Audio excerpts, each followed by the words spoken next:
সামনে নির্বাচনে কি হতে যাচ্ছে, নির্বাচনকে কেন্দ্র করে আওয়ামী লীগ ফেরত আসতে পারে কিনা, যেটা ফুয়াদ ভাই বলছেন আমরা একই বক্তব্য অন্যান্য অনুষ্ঠানে দিয়েছি যে জনগণের উপর ছেড়ে দেওয়া উচিত। তো জনগণের উপর ছেড়ে দেওয়া মানে কি আওয়ামী লীগ বা জাতীয় পার্টি বা চতুর্থ রাজনীতি করবে কি করবে না এটি নিয়ে কি হানা ভোট হবে তা না।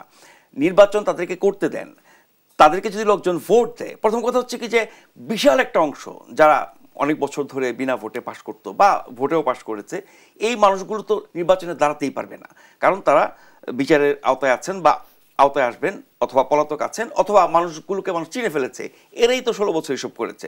ফলে নতুন নেতৃত্ব, নতুন প্রার্থী, নতুন মুখ হয়তো আসতে পারে, তারা কতটা ভালো কতটা গ্রহণযোগ্য সেটা আমরা নির্বাচনের মাধ্যমে দেখব। ফলে আমি মনে করি যে এই পুরো অংশটাকে 14 দল, আওয়ামী লীগ, জাতীয় পার্টি, এই পুরো অংশটার গ্রহণযোগ্যতা কি সেটা নির্বাচনের মাধ্যমে প্রমাণিত হোক। এটা গেল। এখন নির্বাচনের মাধ্যমে প্রমাণিত হওয়া মানে আপনি তাদেরকে নির্বাচন করতে দেওয়া, আপনি নিশ্চয়ই অপরাধী না এরকম মানুষকে আপনি রাজনীতি না করতে, নির্বাচন না করতে বলতে পারেন না, এটা অন্যায়। যারা অপরাধ করেছে তাদের সবাইকে আপনি জেলের ভিতরে ঢোকান, বিচার করেন, ঠিক আছে, কিন্তু অপরাধ করে নাই, শুধুমাত্র এই রাজনৈতিক দলের সাথে ছিল, তাদেরকে আপনি কেন রাজনীতি বা নির্বাচন করতে দেবেন না? সেভাবে জনগণ দেখবে এবং সেটা একটা উপলক্ষ হবে ফেরত আসা রাজনীতিতে।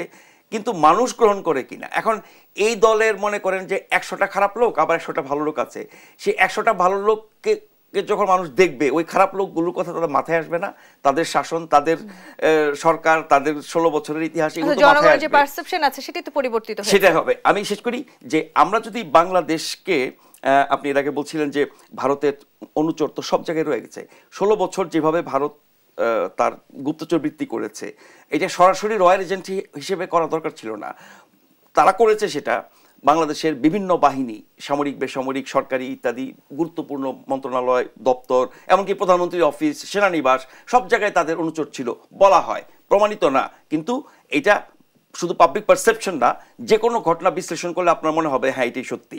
কিন্তু এর বাইরে বিভিন্ন শ্রেণী পেশার ভিতরে তাদের যে চর ছিল, তাদের যে অনুসারী ছিল, তারা তো আছে, এখন হয়তো প্রকাশ্যে না, গোপনে কাজ করছে। ফলে বাংলাদেশকে আগে ভারত মুক্ত করতে হবে। এই ভারত মুক্ত কি, যে ভারতের প্রভাব, ভারতের শোষণ, ভারতের দাদাগিরি, ভারতের মাতবরি, ভারতের অন্যায় এবং এই কাজগুলো যাদের মাধ্যমে করে, তাদের লোক এবং আমাদের লোক মিলিয়ে সেই মানুষগুলো মুক্ত হলে পরে বাংলাদেশ হয়তো একটা জায়গায় আসবে, তার শক্তিটা অনেক বাড়বে।